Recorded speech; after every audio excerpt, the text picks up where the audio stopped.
So, a few questions here. Someone asks, there is body contemplation, contemplation of death. Can I contemplate things such as my work, my relationship, with the fear of failing? How do I do it? Well, it begins, as I mentioned, perhaps I already answered it in some respect, this quality of viveka. Gives one a sense of, rather than being involved with something, you're detached from it and perspective on it. Mm. So, for example, you can do any number of things with the body. You can step back and, okay, then you means in a way this bonding to experience is what creates the identity with them. So it is that bonding to body, the sense of I am this body. But clearly we can reflect, well, if I cut the fingernails off, I'm still here. If I lose a hand, I'm still here. If I lose an arm, I'm still here. As it gets old, bits fall off, I'm still here. So I'm not bound up with this, bonded to this body in that respect, the anatomy.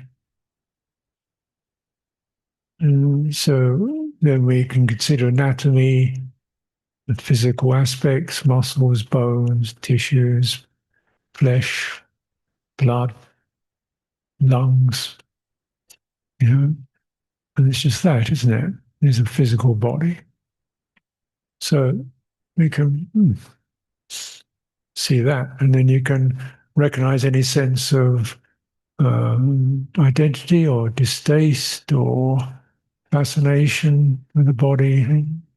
There's that emotional bond. And that emotional bond is also something there's that emotional bond. I'm worried about my body. I wish my body was bigger or stronger or prettier. An emotional bond. And there's that. Also, that emotional bond, it's not me, it's just an energy. And then, of course, quality called dispassion. It's just the body. It's not good or bad, it's just there it is. So with that there's a sense of coolness. Contemplate it. Now we can still recognize, the ability to reflect on the body requires the presence of a body. So that we're not bonded to it, we're certainly arising in a context where the body keeps presenting itself. That's why it's important to keep that awareness, because in this lifetime, there's an involvement with this embodied experience, where the energy comes up, in this, and we're constantly meeting phenomena that depend upon a body, such as touch, place. I'm here. Not any, I'm here. Where this thing is, I'm here. And when it moves, I'm moving. So that's the orientation, isn't it? That's the orientation. But when you recognize what that orientation is, it's not actually the anatomy, it's something else. It's not, what's here, it's not something we see with our eyes. It's a sense of stable presence, and that comes with body. Without a body, Chitta is just ghost, floating everywhere. As we know, ghosts looking for something, help, quite lost, you know, because they've lost their bodies. So they don't know where they are. You know, they're hungry and they're confused and they're upset and they don't know where they are. You know, because he's got nothing to orient around. So they tend to orient around houses. And where's my house? Think, or other people. You know, that's my wife. Because they don't have a body to feel grounded in. Yeah. So we both contemplate that, and then says, "Oh yes, there's this." And from this position, being embodied, I can feel presence, stability, emotions rising up, uh, energies moving through, breathing in and out.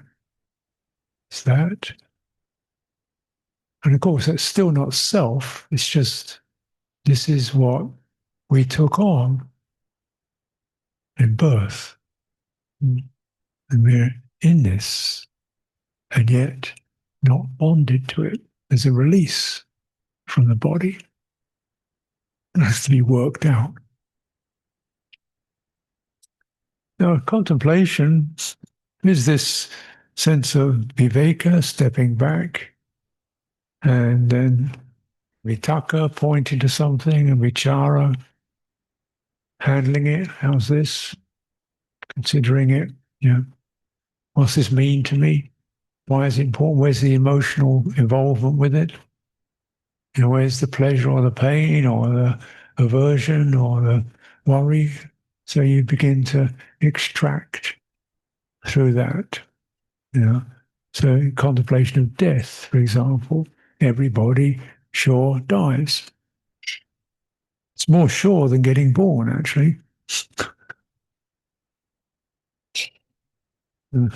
So having been born, it's for sure death occurs. It's the most reliable thing. And yet we dread it, fear it. So very important to contemplate what that is, because actually seems to be alive. So at the moment, death is just an idea. Other people die. I don't die. He died. She died. But I don't die because I haven't. You know, so what's it about? I don't know. I don't know what happened. So worry about it. So you can say, what does it mean to you? It means fear. I don't know what happened. It means it might be painful. Don't like that. It means there's no future. Yeah. Yeah. It means I lose touch with sensory reality. Yeah. So when you bring it up, so this is what will happen. This is what will happen. And it's good to consider this because then you recognize, okay, the future is really just a possibility. It's not a sure thing. So don't get so driven to the future. Possessions, you can't take them with you. Don't get so concerned about possessions, you know, because you can't take it. If you get involved with them, you get stuck, and you know, and it's stuck, and you've got to look after them. You know, look, this is what people can be like. I was visiting some lay people, and one was 89. One was 85. I said, his house, you can't look after it. I said, got all these vases, beautiful porcelain vases and antiques. There's so much work to look after. So I said, well, just get rid of it. I mean, give it auction sale or give it away, sell it, give it. Oh, I can't. No, I can't get rid of it. Well, why not? Well, it's ours, you know. So you spend your life. Look, you're 85 years old. right? You get to the point where it's difficult to keep functioning and you want to hang on to a vase. That's what happens, the bonding, you see. It's this bonding. There's nothing wrong with a vase or a chair, but the bonding means it becomes it becomes what I am. It makes me secure. That's that's deadly because your mind is always into that you must lose. You've got to lose it. Uh, so you're being pulled over by this stuff. You see it, you think, cut it off quick, or it kills me, strangles me. So then also, so you consider, okay, let's get right back into the heart. You got any grudges? You got any grumbles in your heart? Grudges? I don't like him. He doesn't. You better deal with it. Otherwise, you take that with you. Okay, right. She did this, she did that. That was 25 years ago, and you're still with it. It's 25 years ago, and you're still going on about it. Don't you think it's time to let it go? And, the grudge keeps me alive. I'm never going to forgive you. Yeah. So, people are like, towards the end of life, 80 or 90, still resentment. Pathetic. Yeah. So, yeah, she did that. I didn't like it. It was bad. But what can you find that pain and then contemplate the pain of being offended or treated badly? Vicharana, contemplate. There's pain. Pain doesn't belong to you. Can you lessen the bond to pain by just open the heart, accept the presence of pain, rather than always scratching at it? And then, okay, everybody offends somebody. Everybody says something stupid. Everybody it gets hurt. Everybody. Where's the me in all that? What's so special about you? You're the only one who ever got treated badly in the entire history of the human race. Everybody gets it. Get over it. And you've probably done it to somebody else who's never going to forgive you. So you do think, then your compassion. We all make mistakes. And that warm-hearted enough, and then you can let it go. So you contemplate these things. Yeah. Now you can contemplate death. You can contemplate what's happening in your heart. And if you're coming to reflect upon death, as you recommended to, what do you want to take with you? I'd like to say thank you. I'd like to take that. I think thank you. Say, I'm sorry. I did make a few mistakes. Sorry about that. Thank you. Yeah. And, yeah. And take your virtue with you. I've learned something. I've learned truthfulness. I made mistakes. I learned from them. I've learned loving kindness. I've learned gratitude. I've learned forgiveness. Take that. Sadhu. So you clean your heart every day. Otherwise, all this stuff gets stuck in it. You contemplate your job. Again, We get very much identified with it because, in a way, that's what work is about. Really taking work seriously, get involved with it. You can become better, you get promotion, you're a good director, secretary, dentist, whatever. That's what you are. No. And then you contemplate, what's the bond? Where's the bond in that? Where's the grip in that? Mm, mm. And so, no, this is just the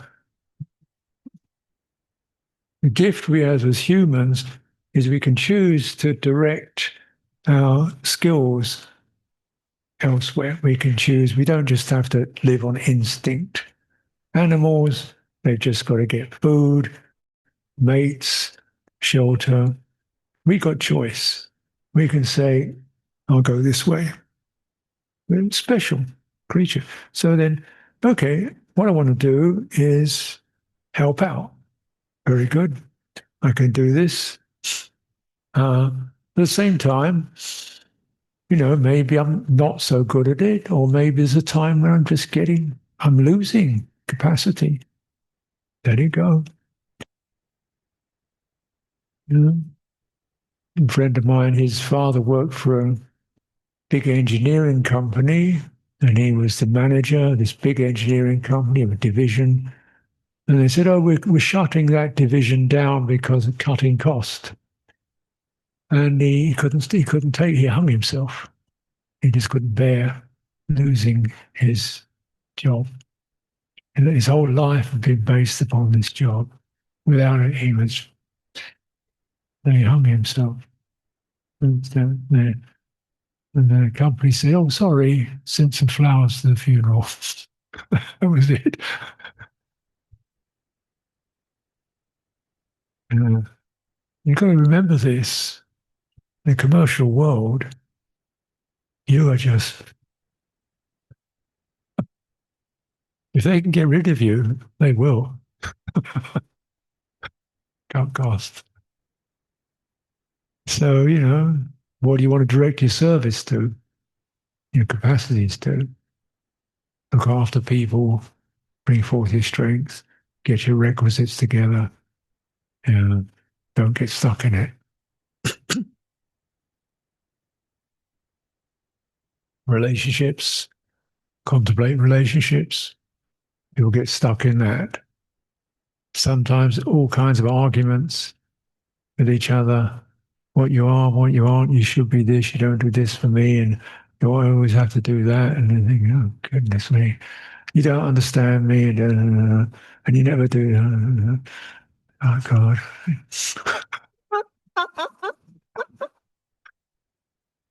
Why keep it going?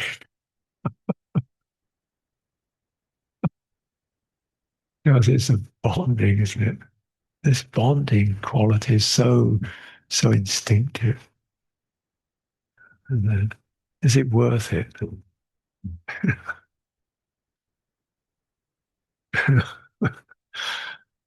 um, so we say, if you find someone you can space in your relationship, means I can talk to you, we can agree, we can disagree, and that's yeah, okay. That's your life. I'm me, you're you. And separate, but at the same time we can get on with each other. We can share things, we can learn, we can even disagree. There's a sense of space, not asking you to belong to me. You don't belong. Why do we bond? Why is it that such that identification? We want to belong to something. What does that mean? Belong to something. I feel secure. I know who I am. I can guarantee the future. Can you? Can you guarantee the future? Are you secure? If that breaks down, as it will do one day, how secure is that? Does it make you secure? What do you want to belong to? Belong to Dhamma. Belong to truth. That doesn't break down. And there I am. That's who I am. I belong to virtue. I belong to clarity. I belong to goodwill. That's where I am. I'm not in all this. I'm here and I'm involved with all this with dispassion, with detachment, with discernment. And I choose.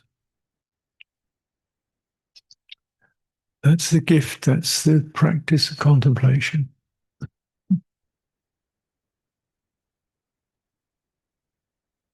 And we give up expecting results in our work. We do what we do because it's good practice. Results, let's see.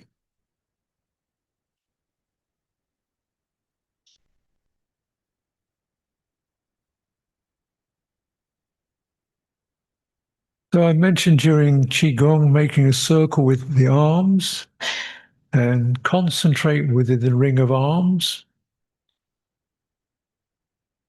I found it very helpful to calm the mind. Is there something similar to help calm the mind during sitting or standing meditation? You can do much the same. It's not really constant. It's sort of, so if you're sitting still, you can feel there's something stable here, and there's something breathing here, something moving here. We come to the skin. I know I have skin. There's a tingly sense. And then what's beyond that?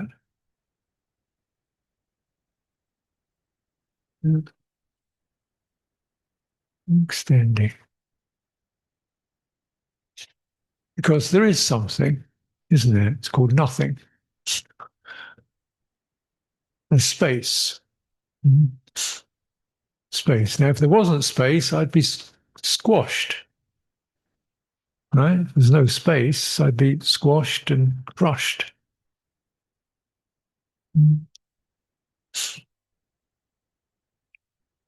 But there is space, otherwise it would be squashed and crushed. That space is an essential, important aspect of being embodied. You can't walk without it. Right? You think walking requires legs. You can have 100 legs. You don't have any space. You can't walk. Right? So the space is very much. You can't say it's part of your anatomy, but it's part of your embodied experience. You're embodied within space. Now, of course, it doesn't have sensation in it. So I can't feel. No, but you can feel the openness. Now, quite commonly, characteristically, because of the senses, we don't acknowledge space. You know, I can see the outline of your body. That's you. The space around you, I don't see it, so I can't see it. You can't see it. So I think on that, so you are that shape. But you don't experience that. And you come into actually, and then of course in our daily life when we're seeing things, you feel visual contact pulls sights towards you, doesn't it? Oh, look at that. Oh, here comes that. Oh, there's that sound coming at me. So we end up kind of really stuck inside this with all these senses jumping in, right? So we end up quite defended, particularly in a city life. There's so much stuff that the energy withdraws because the contact is so overwhelming. So your energy withdraws. So you end up quite hard skinned, defended, contracted inside. And then, of course, once you're like that, you're in a contracted state, closed in. And this is where a lot of problems begin, just with that, because you're closed in. So you get very obsessive. It's all, and There's no room. Do you understand that?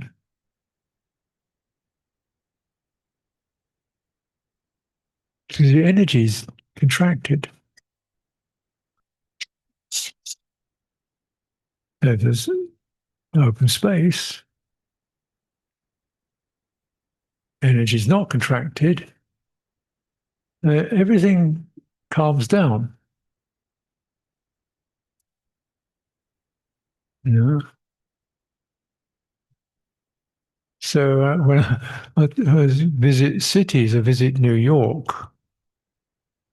and see, and when you visit New York, have a conversation. It's like that. There's no space between the words. It's just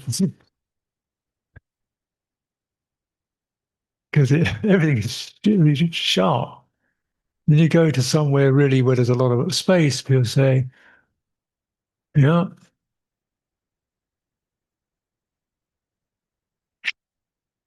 yeah." You ask them a question, they go, "Yeah, yeah, think about that." Hmm. It's slow because the space, the energy is not so contracted. Mm. No, you can't see it, but you can just bear it in mind. And what would it be like if right in front of you, open space with nothing jumping in, nothing you have to defend yourself from? What would it be like? So your chest could open. You don't have to swell it, but just you could feel free. What would it be like? And there it is. It is that. You are it. Because, because if the senses aren't jumping in, then your natural energy comes out. This is normal. Now, particularly when you walk, this is really great because when you walk like you have this bubble, and the sights and sounds. When you stay in that, it's just like being a ship moving through the sea, and the waves parting around you. Sights, sounds, cars, trees, faces, and you stay in your space. Somebody comes up to you, you just kind of contemplate the space behind them. You and it comes here, so yeah, yeah, but I'm not. So that cools the responses to things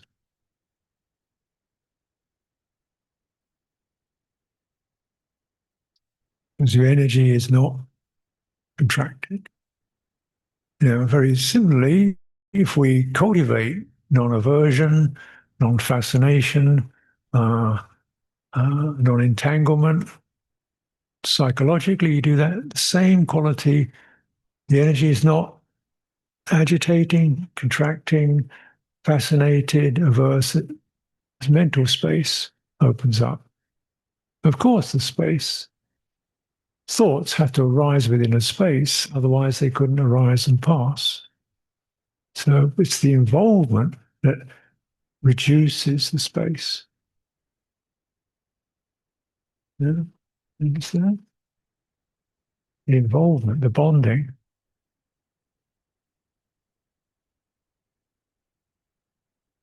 We have our kind of morning meeting, say in the monastery, and they say, okay, here's the list of what we're doing today. Today there's a group of school children coming at 9 o'clock, and Ajahn so-and-so will talk to them. Okay.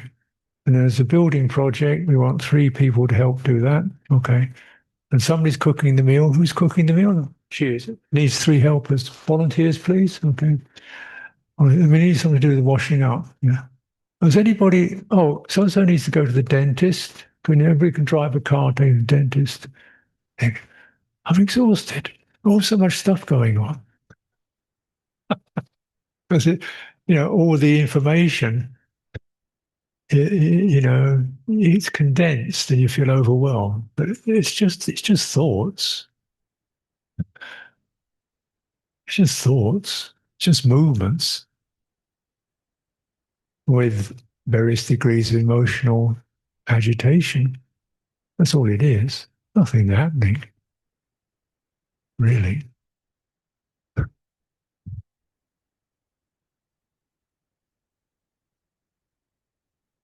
Well, someone sends in a question, one of the listeners. So the person mentions that I've said one time the world begins and ends in the body. And they say, I'm rather used to hearing that the mind is the source of everything. Can you clarify this, please? They're both true in a way. Uh, there's this saying, this is why I take this world begins and ends in the body. It's a dialogue between the Buddha and a Devata who could enormous stride. He could stride across the world with 3 strides. And the Buddha said, you don't get to the end of the world by walking. You get the world begins and ends in the body. In the body, with its consciousness, perceptions, and feelings, right? With its mind, perceptions, and feelings, the world begins. And with the ending of that, the world ends.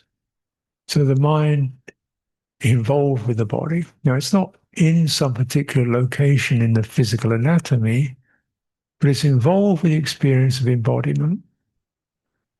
Yeah? So, for example, every time I see something, the, it reminds me, I could see that it reminds me, I'm here looking at it. You know, it gives you a place, position. I'm here looking at it. I'm here listening to it. Because the sense organs all come back to this place here. So, and they occur together. So, and my mind helps that. So I look out, maybe see a cat, and I see the cat, the color of the cat, but also I get the memory of a cat and the emotional pleasure with it about the cat. All those come together, they create the cat. Now you can say the cat exists independent of you. Not that cat doesn't. That moment of experiencing the cat depends upon the cat, but it depends upon sight, memory, perception, impression. So my world is bonded very much to this whole apparatus. And these always say, you're here looking at it, you're here touching it. And the here is embodied. Mm. How does the world end in the body? When those mental impressions, sense contact, emotional attachments and agitations uh, cease, what's left? Mm. You touch the deathless in the body. It's not in the anatomy, but that sense of presence, that sense of presence is open, undisturbed, not bound up with sense consciousness.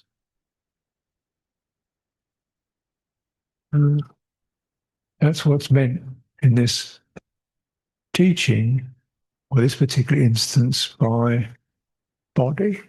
It's not a physical body, it's a sense of embodied presence. Mm. So this is, perhaps it takes difficult to understand. Mm. Till you begin to examine and explore What tells you you have a location? Close your eyes. Still here. Stop thinking. Still here. What's that? And from that basis, the senses open and fabricate sights, sounds, touches, thoughts, memories, perceptions, so forth. So, of course, the agent in that is the mind. But the basis of the mind is embodied.